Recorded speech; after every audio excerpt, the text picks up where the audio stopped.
My hand shook as I held the invitation. Thick, cream-colored paper with gold lettering. You're cordially invited to the wedding of Emily and Daniel. My daughter's wedding. My only daughter. But something fell off. The date was smudged, like someone had rushed while writing it. I called my brother-in-law, Mark. Mark, what time's the ceremony tomorrow? I asked, trying to sound calm. Silence. Then, actually, David, his voice cracked. They got married yesterday. The phone slipped from my grip. Yesterday? How? Emily wouldn't. She couldn't have gotten married without me. I was her father. My mind raced. Was this a joke? A mistake? But Mark's tone said otherwise. This was real. And the truth? It was worse than I ever imagined. My chest tightened as I stared at the phone lying on the floor, Mark's voice still echoing in my ears. They got married yesterday. The words didn't make sense. Emily and I had always been close. She told me everything. At least, that's what I thought. I grabbed my keys, my hands trembling so badly I could barely fit them into the ignition. The drive to Mark's house was a blur. My mind kept replaying every conversation, every little detail I might have missed. Had Emily been acting strange lately? Had she dropped hints I was too blind to see? When I pulled into Mark's driveway, my sister, Lisa, was already standing on the porch, her arms crossed like she'd been expecting me. Her face was pale, her lips pressed into a thin line. Before I could even step out of the car, she walked up and said, "David, you need to calm down before you go inside." Calm down. My voice came out sharper than I meant it to. My daughter got married behind my back, and you're telling me to calm down? Lisa hesitated, then sighed. It's complicated. That word sent a chill down my spine. Complicated. That's what people say when they don't want to tell you the ugly truth. I pushed past her and stormed into the house. The living room was quiet, the only sound coming from the kitchen where Mark was pouring himself a drink. He didn't even turn around when I walked in. "Mark," I said, my voice low, "start talking. Now." He finally turned, his expression unreadable. "Look, David, Emily didn't want to hurt you, but there were things you didn't know." "What things?" My patience was wearing thin. Mark exchanged a glance with Lisa before finally saying, "Daniel's family. They weren't okay with you being at the wedding." The words hit me like a punch to the gut. "What are you talking about?" Lisa stepped forward, her voice softer now. "Daniel's parents, they had certain conditions. They didn't want any drama. They thought if you were there, it might cause problems." "Drama? Problems?" I repeated, my voice rising. "I'm her father. What kind of problems could I possibly cause?" Mark rubbed his temples like he was already tired of this conversation. "David, you know how you get. You're intense. They were worried you'd say something, do something to ruin the day." I couldn't believe what I was hearing. My own family had conspired to keep me away from my daughter's wedding because they thought I'd ruin it. The betrayal cut deep. But then something else occurred to me. Something worse. "Wait," I said slowly. "If they didn't want me there, then who walked her down the aisle?" The silence that followed was deafening. Lisa looked down at her feet. Mark took another sip of his drink, avoiding my gaze. And then it hit me. "You did it, didn't you?" I whispered, staring at Mark. "You walked my daughter down the aisle?" He didn't answer. He didn't have to. The guilt in his eyes said everything. My vision blurred with rage. This wasn't just about me being excluded. This was about being replaced. And the worst part? Emily had let it happen. She had agreed to it. I turned to leave, but Lisa grabbed my arm. "David, please, just let's explain." I yanked my arm away. There's nothing left to explain. As I walked out the door, one burning question consumed me. Why would Emily do this? And what else was she hiding from me? But what I didn't know yet was that this was only the beginning. The real secret, the one that would shatter everything, was still waiting to be uncovered. The drive home was a storm of thoughts, each one darker than the last. My hands gripped the steering wheel so tight my knuckles turned white. How could Emily do this to me? I had raised her alone after her mother passed, working double shifts just to make sure she never missed out on anything. And now, she had cut me out of the most important day of her life like I was nothing. But the more I thought about it, the less it made sense. Emily wasn't cruel. She wasn't the type to just shut me out without a reason. There had to be something else, something bigger, that I was missing. I pulled into my driveway, the house feeling emptier than ever. My phone buzzed, another call from Lisa. I ignored it. I wasn't ready to hear more excuses. Instead, I scrolled through my contacts and stopped at Emily's name. My thumb hovered over the call button. Part of me wanted to scream at her, demand answers. But another part, the part that still remembered her as the little girl who used to climb into my lap when she had nightmares, hesitated. What if there was a reason she hadn't told me? What if she was afraid? I took a deep breath and pressed call. It rang and rang, and then voicemail. Hey, it's Em. Leave a message. Her voice sounded so normal. That for a second, I forgot why I was even calling. Then the anger came rushing back. I didn't leave a message. What was I supposed to say? Hey, sweetheart, why did you betray me? No, this wasn't a conversation for voicemail. I threw my phone onto the couch and paced the living room. Think, David, think. If Emily didn't want me at the wedding, there had to be a reason. And if Daniel's family was involved, what did they have against me? I'd never even met them. Emily had always been vague about them, saying they were private people. At the time, I thought nothing of it. Now it felt like a red flag. Then it hit me, the rehearsal dinner. Emily had mentioned it weeks ago. Just a small thing at Daniel's parents' house, she'd said. You don't need to come. I hadn't pushed it. Now I wished I had. I grabbed my keys again. If Daniel's family didn't want me at the wedding, maybe they'd slipped up somewhere else. Maybe the rehearsal dinner was the key. The address was in my GPS. Emily had sent it to me months ago when she first started dating Daniel. A fancy neighborhood, the kind with gates and security. I drove there in a daze, my mind racing.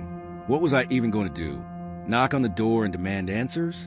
Probably not the best plan, but I had to try. When I pulled up to the house, my stomach dropped. There were cars everywhere. Music floated through the open windows. Laughter. It sounded like a party, a wedding party. My heart pounded. Had they really just had the wedding without me and were now celebrating like nothing was wrong? I got out of the car, my legs unsteady. The front door was slightly ajar. I pushed it open and stepped inside. The scene in front of me froze me in place. People in elegant clothes, glasses clinking, smiles everywhere. And there, in the center of the room, Emily, in her wedding dress, Daniel beside her, his arm around her waist. They were here. They were happy. And then I saw her, a woman standing next to Emily, hugging her, tears in her eyes. A woman I hadn't seen in over a decade. A woman who was supposed to be dead. Emily's mother. My wife. The room spun. I gripped the doorframe to keep from falling. This wasn't possible. She had died in a car accident when Emily was 6. I had buried her. I had held Emily at the funeral while she sobbed. But there she was, alive. Emily turned then, her eyes widening when she saw me. The room went silent. Dad, she whispered. And in that moment, I realized this wasn't just about a wedding. This was a lie that had been going on for years. The silence in that room was suffocating. Every pair of eyes locked onto me. Some wide with shock, others filled with pity, a few darting away in guilt. But the only face I could focus on was hers. Sarah, my wife, the woman I had mourned for 12 years. She looked older now, her hair shorter, her smile lines deeper. But those eyes, those were the same eyes that had stared back at me every morning before work. The same eyes that crinkled with laughter when I told stupid jokes. She was alive, and she was standing next to my daughter like none of it.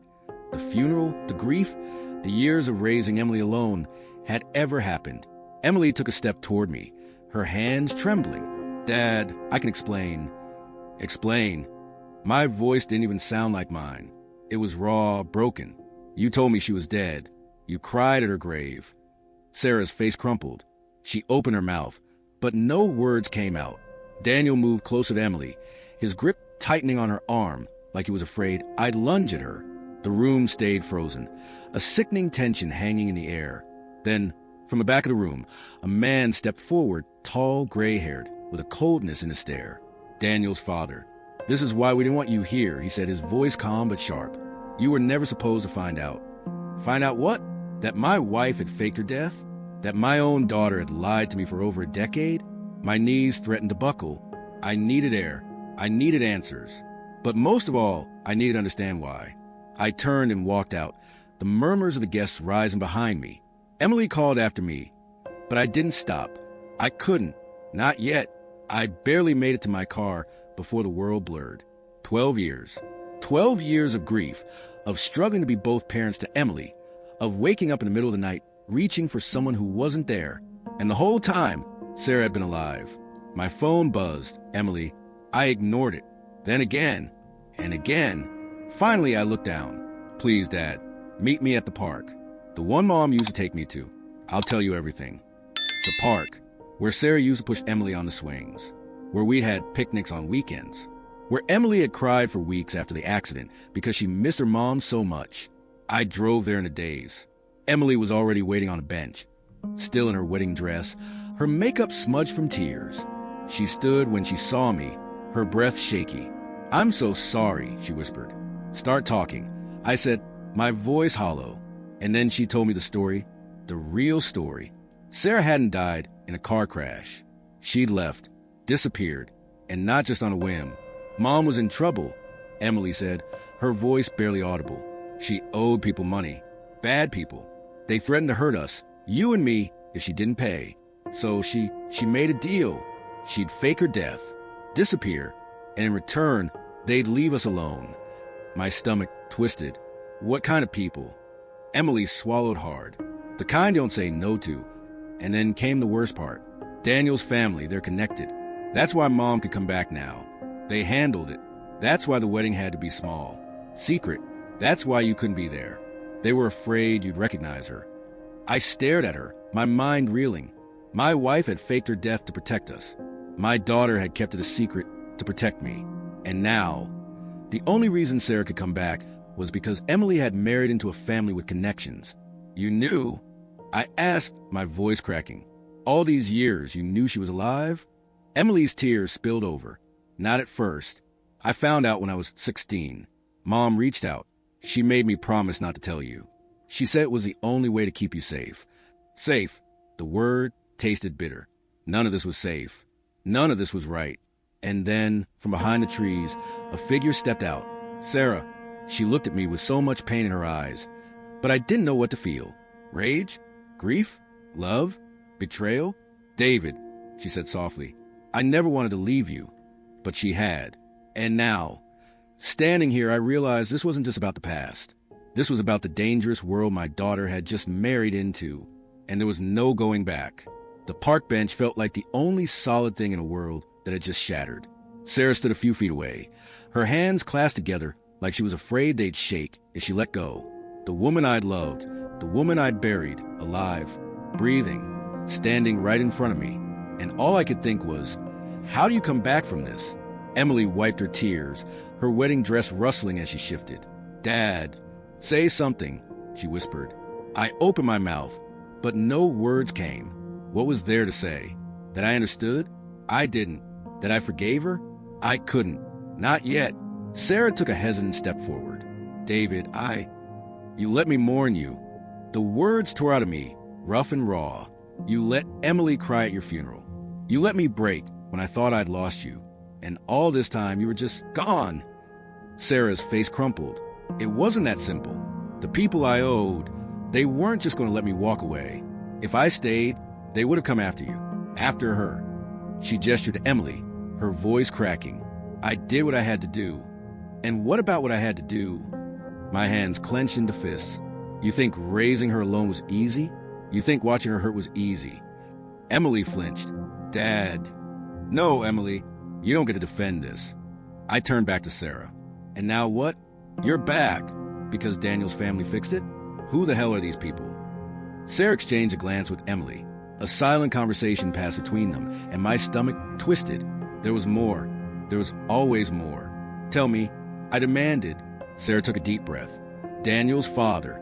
He's not just connected. He's the one I owed. The ground tilted beneath me. What? It was his money, his people. But when Emily and Daniel got serious, he reconsidered. She gave a bitter laugh.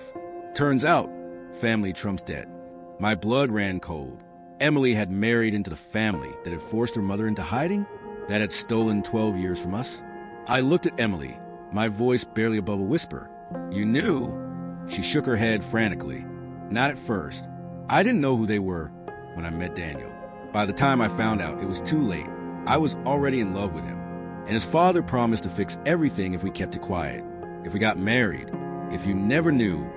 The pieces clicked together with sickening clarity. The rushed wedding, the secrecy, the way Daniel's family had looked at me, like I was a problem to be managed. So what now? I asked, my voice hollow. We all just pretend this is normal? Pretend you didn't lie to me for 12 years. Sarah reached for me, then stopped. David, I want to make this right, but you have to understand, this isn't over. His father helped me, but he's not doing it out of kindness. There are conditions. Of course there were. What conditions? Emily's breath hitched.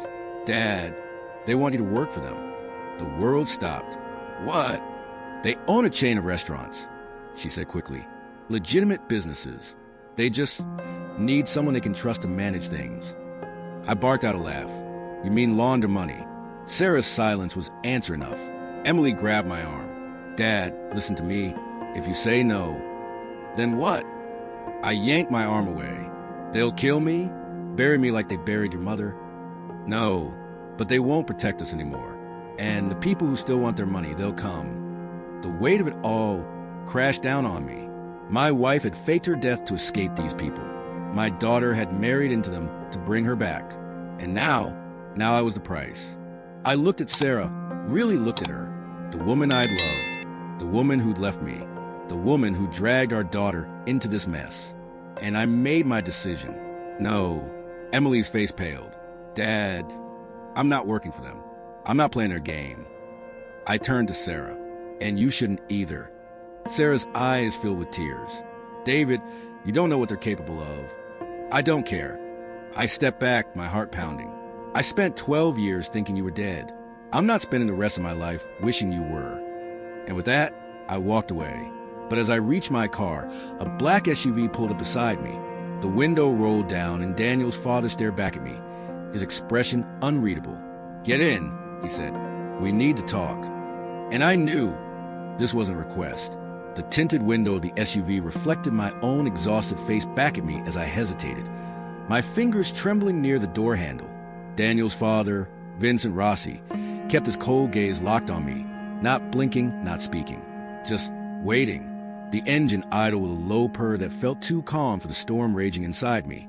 One wrong move, one wrong word, and I knew this man could make all three of us disappear for real this time. I got in. The leather seat was ice cold against my back as the door shut with a heavy thunk, sealing me inside with him. The scent of expensive cologne and cigar smoke clung to the air, mixing with something darker. Fear, maybe, or blood. Vincent didn't look at me as the car pulled away. Instead, he poured 2 fingers of whiskey from a crystal decanter into a glass and held it out. Drink, he said, not a suggestion. I took it, but didn't sip. You think I'm a villain here, he said finally, swirling his own glass. But I'm the one who kept your family alive. My grip tightened around the glass. By forcing my wife to fake her death? By making my daughter marry your son? Vincent chuckled, low and humorless. Sarah came to me that night, begging for help. She'd gotten in deep with people who don't take kindly to unpaid debts. People who would have slit her throat in front of your daughter if I hadn't stepped in. He took a slow sip. The accident was mercy. The whiskey burned my throat as I finally drank, trying to drown the image his words painted. And Emily was forcing her into this marriage mercy too. No, Vincent said simply. That was business. He turned to me fully for first time, his eyes black as polished stone. My son loved her, and love makes people stupid. I couldn't have her running her mouth about the past. So I made her family. Family keeps secrets. The car turned down a deserted road. Trees swallowing the streetlights. My pulse spiked. Where are we going? To show you what happens when people say no to me, Vincent said.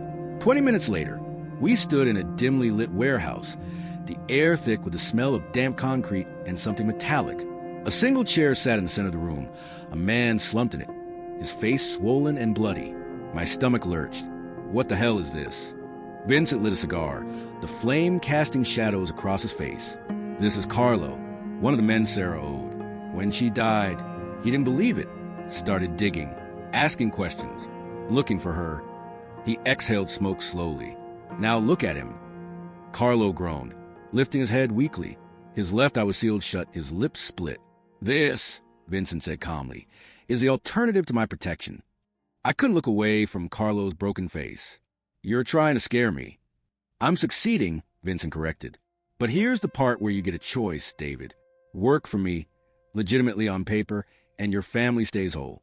Walk away, and I can't guarantee Carlo's friends won't come knocking. He leaned in, his voice dropping to a whisper. And next time, it won't be Sarah they take. It'll be Emily. The threat hung in the air, suffocating. You son of a... Aha. Vincent tapped a cigar, ashes drifting to the floor.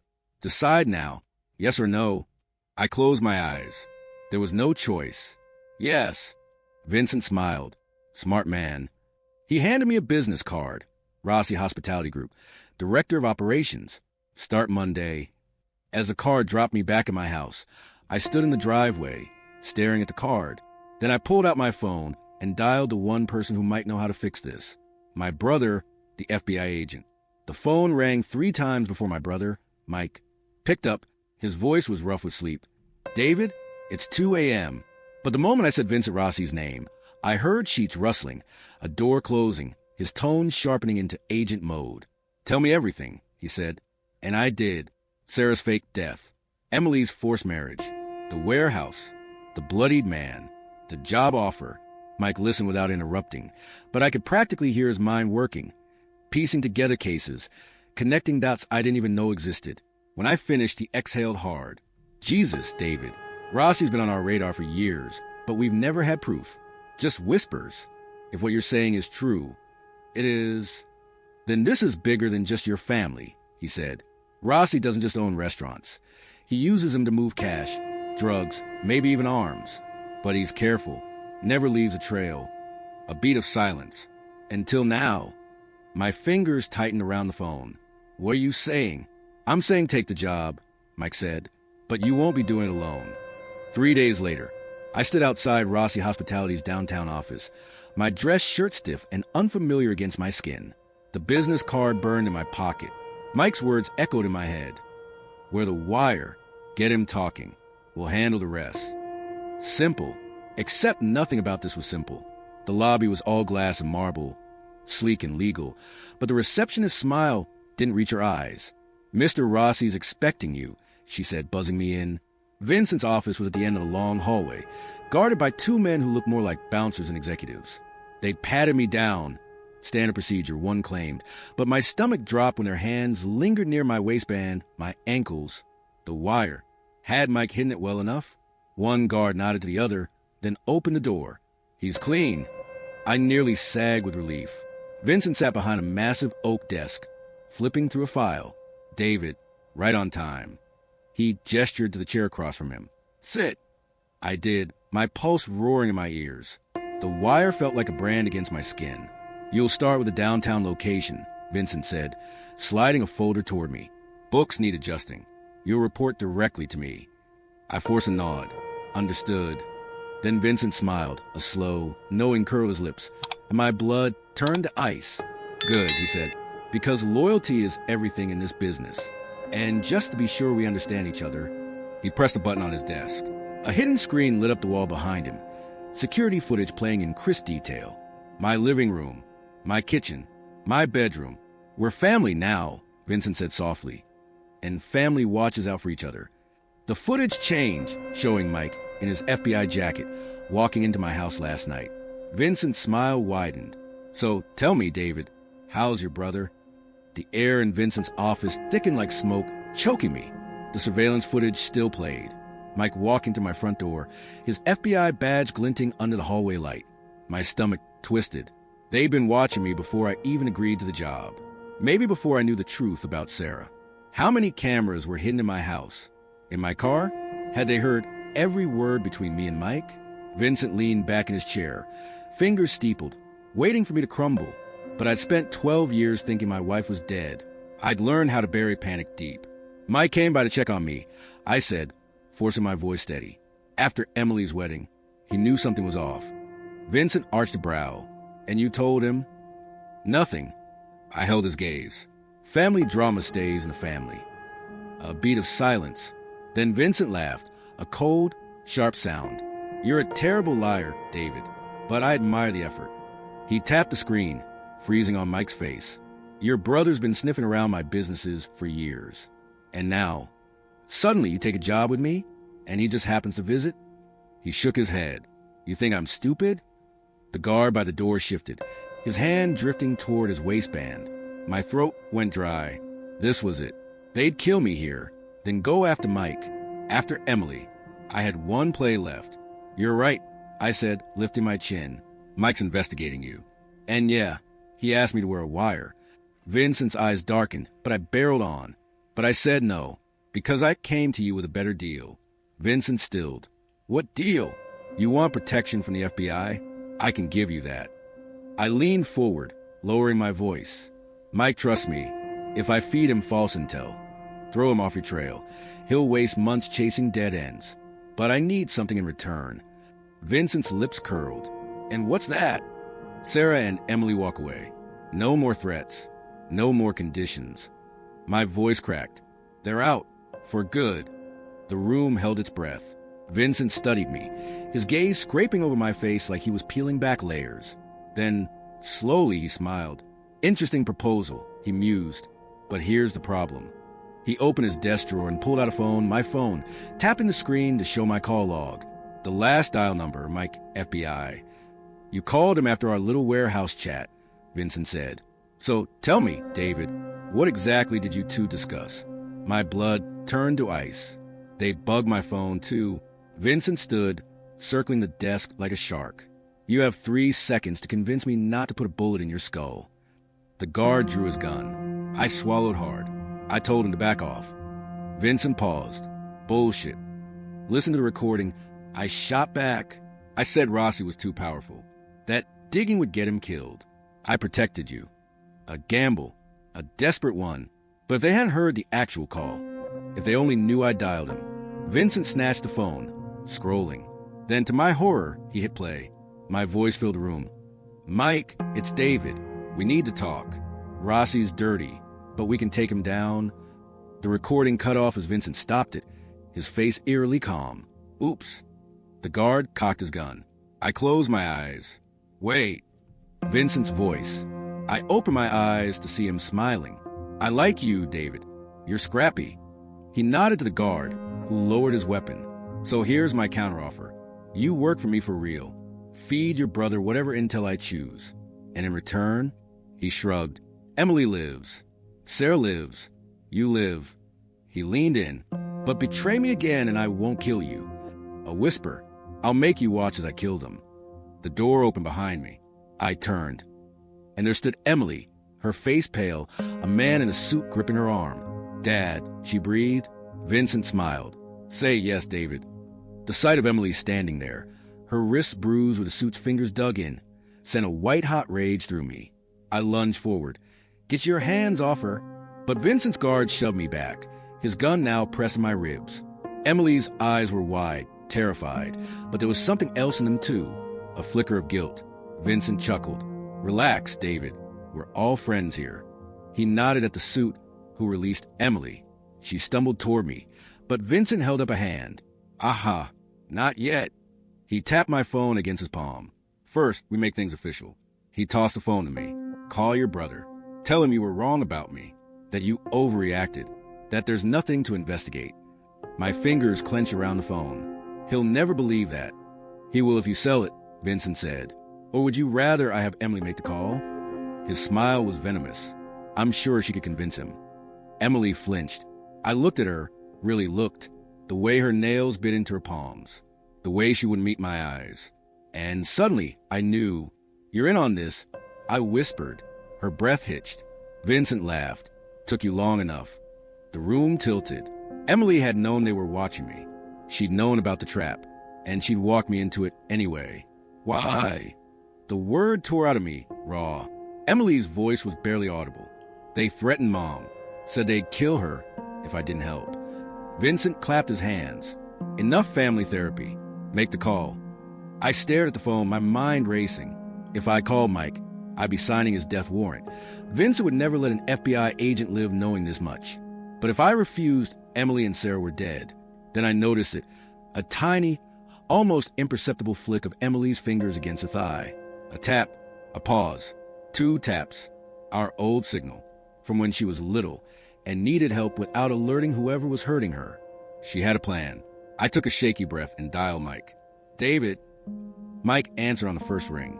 You okay? Yeah, My voice cracked. I'm sorry, man. I overreacted. Rossi's clean. There's nothing to investigate. Silence. Then slowly, bullshit. Vincent's eyes narrowed. I forced a laugh. I'm serious. I was just stressed about the wedding, but it's all good now. Another pause. Then Mike said, okay, if you say so. The line went dead. Vincent smirked. See? Was that so hard? But I knew Mike. He'd heard what I couldn't say. I'm in trouble.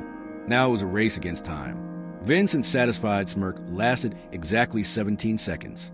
That's how long it took for the first explosion to rock the building. The blast came from somewhere below us, a deep, thunderous whump that sent the floor shuddering under our feet. Vincent's glass desk rattled, whiskey bottles clinking like wind chimes in a storm. For a heartbeat, everything was frozen. Vincent mid-sip, the guards half turned toward the door, Emily's breath catching her throat. Then the fire alarm screamed to life, and all hell broke loose. What the fuck was that? Vincent roared, slamming his glass down. One of his men yanked an earpiece from his jacket. Face going pale. Boss! The basement storage. It's another explosion, closer this time. The lights flickered, then died, plunging us into emergency lighting's sickly red glow. Emily grabbed my arm, her nails digging in. Dad, now! She hissed, dragging me toward the door. Vincent's bellow followed us. Stop them! We burst into the hallway just as the sprinklers kicked on, icy water sluicing down my face. The corridor was chaos. Men shouting, phones ringing, somewhere a woman screaming about gas leaks. Emily moved like she'd memorized a blueprint, weaving us through panicked employees toward a service stairwell. Mike! I gasped as we crashed through the stairwell door. He planted charges during the security sweep. Emily panted, taking the steps 2 at a time. Bought us 10 minutes. My lungs burned. You planned this with him? She risked a glance back, eyes wild. I tried to warn you at the park. The taps. A gunshot splintered the door above us. Move. We hit the ground floor just as a third explosion tore through the building's east wing. The concussion knocked me to my knees, ears ringing. Emily hauled me up, shouting something I couldn't hear over the alarms. Through the smoke, I saw the emergency exit. 20 feet away. Freedom. Then Vincent stepped out of the haze. Blood streaked his temple, his suit jacket gone, but the gun in his hand was steady. You stupid fuck, he spat. You think a few fireworks changes anything? Emily shoved me sideways as Vincent fired. Once, twice. Concrete chip stung my cheek. She lunged for a fallen fire extinguisher, swinging it like a battering ram. It connected with Vincent's knee, with a sickening crack. He howled, going down hard, but his gun skidded across the wet floor, toward me. I dove. Vincent was faster. His fingers closed around the barrel just as mine grazed the grip. We rolled, elbows and knees slamming into tile, his breath hot and rancid with whiskey. Somewhere, Emily was screaming. Vincent's thumb found the trigger. Bang. The shot deafened me. I waited for the pain. Instead, Vincent jerked like a marionette with cut strings, his mouth slackening. A dark stain bloomed between his shoulder blades. Behind him stood Sarah, Vincent's own silver-plated pistol smoking in her hands. Nobody takes my family, she whispered. Vincent collapsed. The exit door burst open.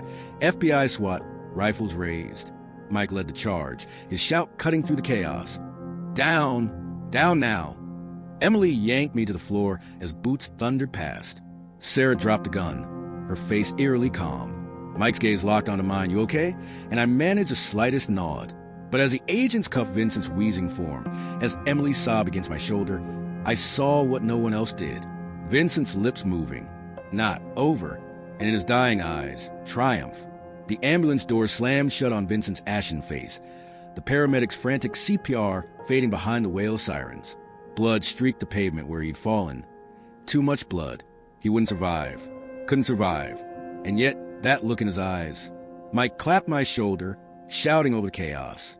We got him, David. The whole operation, his books, his enforcers, everything.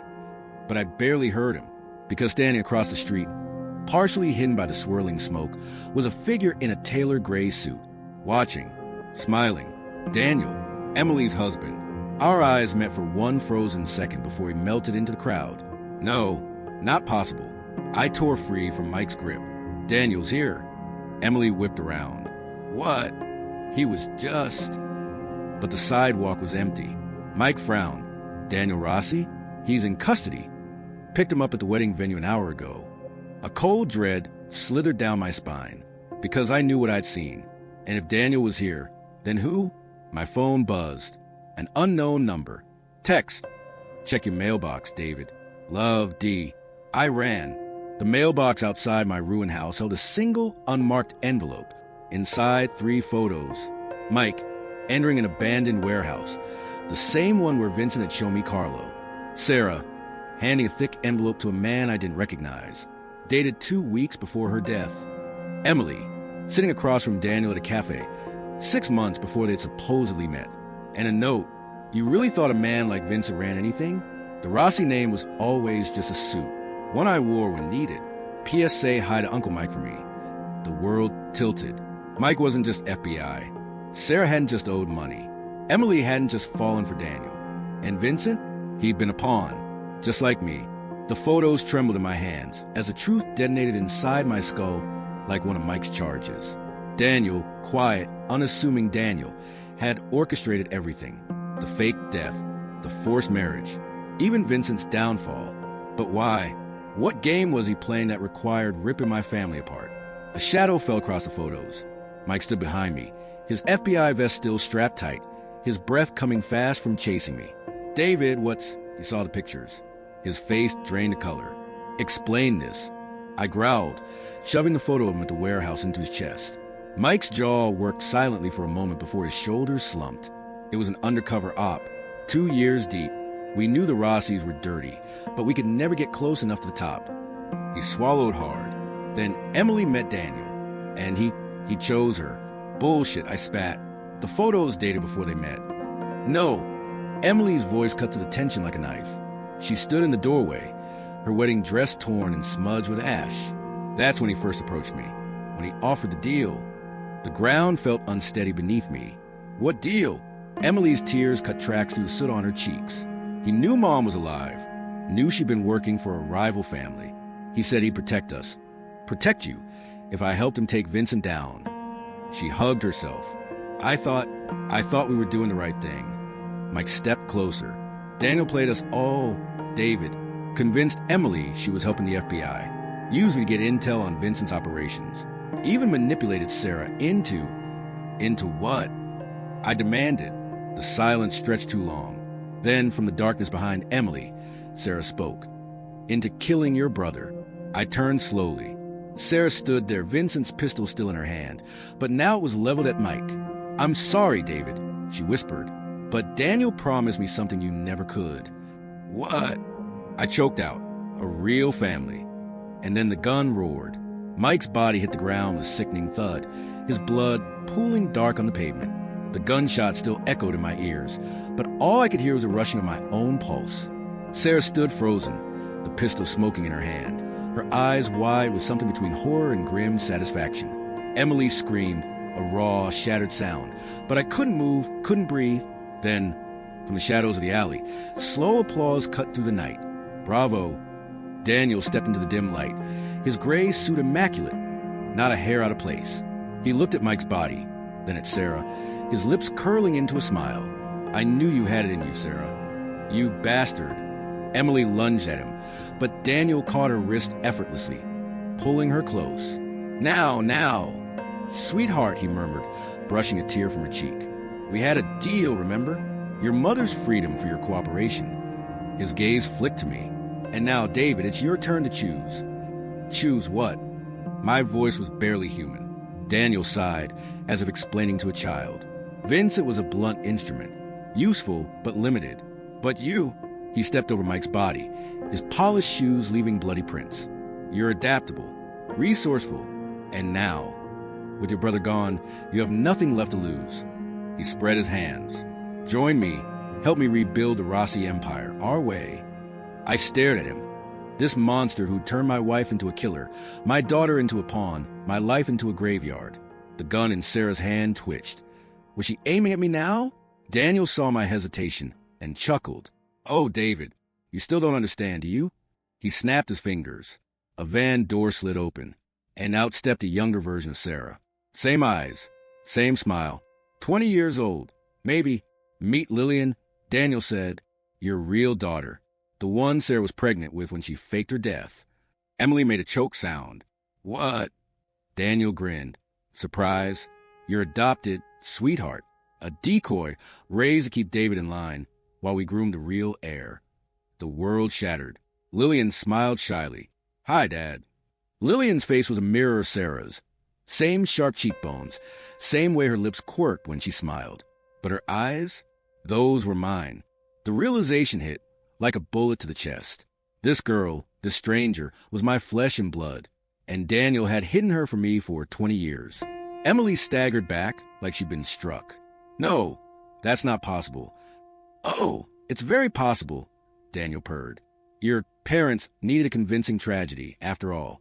What's more tragic than a child's death? He stroked Lillian's hair. Luckily, I found her a much better home. Sarah's gun hand shook, her gaze darting between Emily and Lillian. You promised I could see her when it was over, she whispered. And here she is. Daniel spread his arms. Family reunion. The pieces clicked together with horrifying clarity. Sarah hadn't just faked her death to escape debt. She'd done it to protect Lillian from Vincent. And Daniel? He'd been pulling every string from the shadows, turning my life into his twisted puppet show. Lillian stepped forward, her designer shoes crunching on broken glass.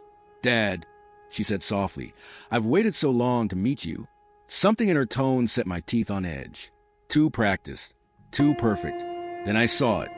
The faint scar along her hairline. The same one Emily got at age 6 when she fell off her bike. Identical. My breath caught. Daniel hadn't just hidden my real daughter. He'd cloned her. The cloning revelation hit me like a physical blow.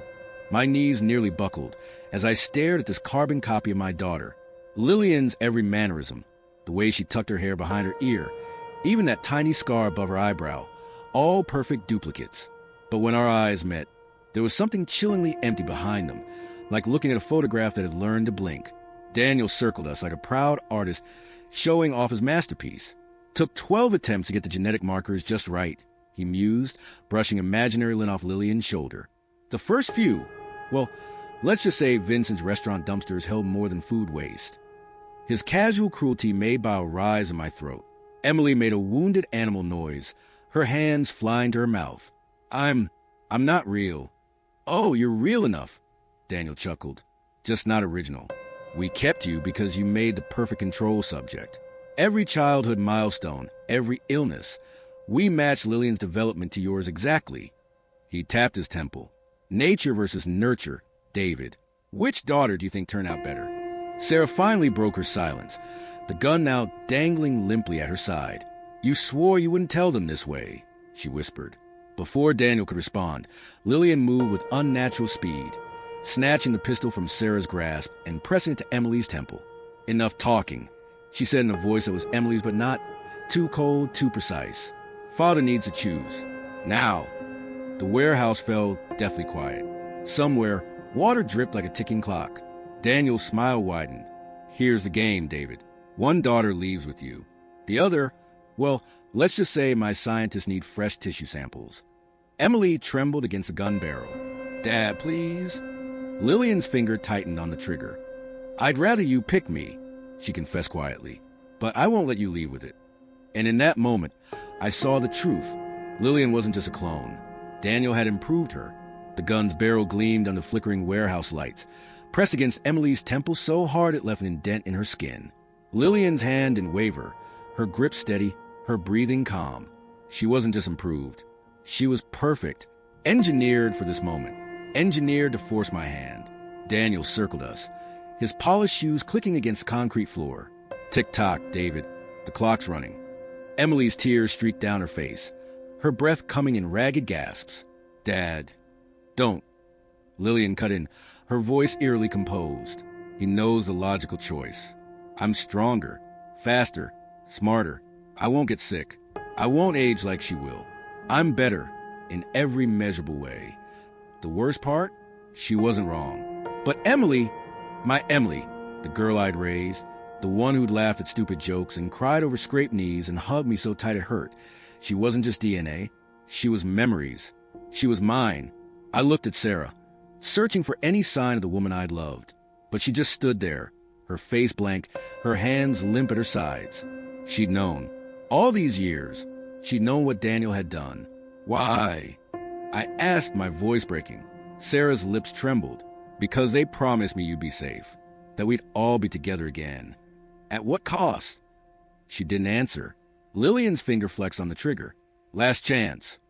Daniel smirked. Come on, David. It's simple math. Keep the upgraded model. I closed my eyes, and then I moved. Time slowed to a crawl as I lunged, not at Lillian, not at Daniel, but towards Sarah. Her eyes widened in shock as I tackled her to the ground, my fingers scrambling for the second gun I knew she carried. The small revolver strapped to her ankle, the one she'd always kept as backup. David, she gasped, but I was already rolling away, the cold metal now in my hand. 2 guns in the room. 2 daughters. I fired.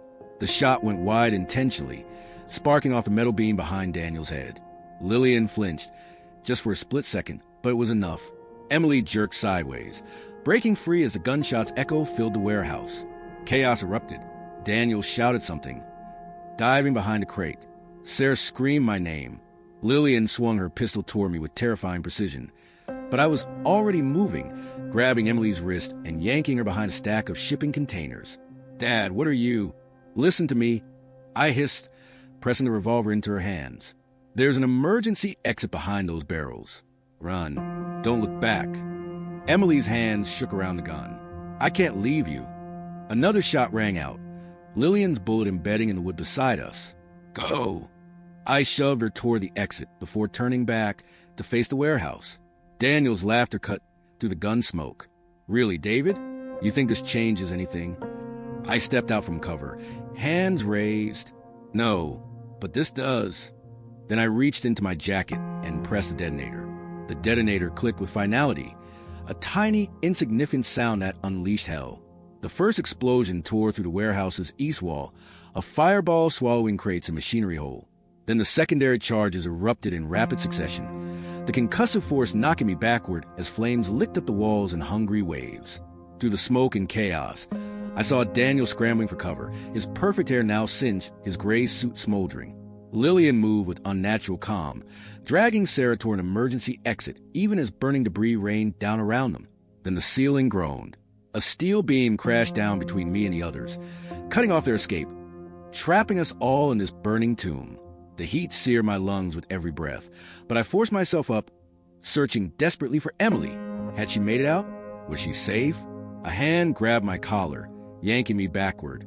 You stupid, sentimental bastard. Daniel coughed, his face streaked with soot and blood. He pressed a knife to my throat, the blade glinting orange in the firelight. You just killed us all. Behind him, Lillian stood frozen, her perfect features illuminated by the inferno. She wasn't trying to escape, wasn't helping Sarah, who lay coughing on the ground. She just watched, then she smiled. No, she said softly. He didn't. The realization hit me like a punch to the gut. The detonator had been a test, and I'd failed. The knife at my throat trembled, not from fear, but from Daniel's rage vibrating through the blade. Smoke stunned my eyes as I stared past him at Lillian, her smile widening unnaturally in the flickering firelight. You still don't see it, do you? She murmured, stepping over Sarah's coughing form with deliberate grace. The detonator was never yours.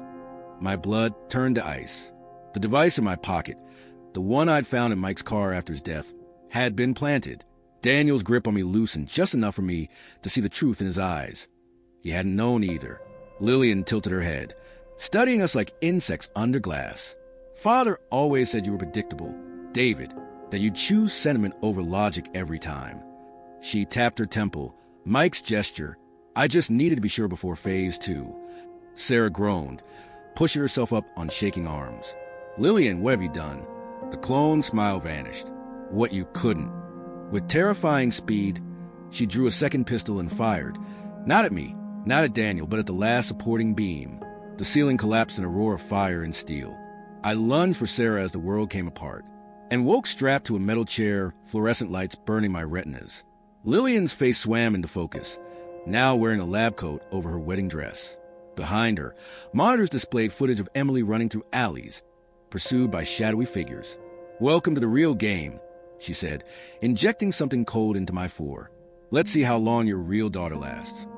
The drugs burned through my veins, but the horror cut deeper. The monitor showed Emily sprinting to what looked like an abandoned hospital, her breasts coming in ragged gasps as figures in black tactical gear methodically closed in. Lillian adjusted the dial, and suddenly I could hear everything. Emily's panicked sobs, the hunter's radio chatter, the squeak of her sneakers on linoleum. "Why?" I rasped, my tongue thick with chemicals. Lillian stroked my hair almost tenderly. "Because weakness must be purged. You chose her sentiment over my perfection. Now watch what sentiment earns you." On screen, Emily crashed through double doors into a surgical theater and froze. There, strapped to an operating table, lay another Emily, and another, dozens of them, all sleeping, all identical. Lillian's lips brushed my ear. "You really thought you were saving the original?" The door burst open behind us. Emily, my Emily, stood panting in the doorway, gun raised. But her hand shook when she saw me strapped down, saw the monitors, saw herself multiplied on the screens. Lillian sighed. Asterisk test subject 23B is early. Asterisk. Then the real twist came. Emily's gun didn't waver as she shifted aim from Lillian to me. "I'm sorry, Dad," she whispered, "but the only way out is through you." The last thing I saw was a muzzle flash. Epilogue 6 months later. The newscaster's voice was bright as the footage played. Miraculous recovery of FBI agent Michael Greer, who survived execution-style gunshot wounds thanks to a revolutionary clotting gel developed by Rossi Biotech's brilliant new CEO, Lillian Greer. On screen, Lillian, wearing Emily's face like a second skin, smiled demurely and accepted the applause. Behind her, a hollow-eyed Emily stood at attention in a security uniform. The camera panned to show Daniel Rossi himself wheeling an old man through the crowd. The man drooled onto his straitjacket, his wild eyes locking onto the camera for one terrible second. Mine. Then the feed cut to commercial.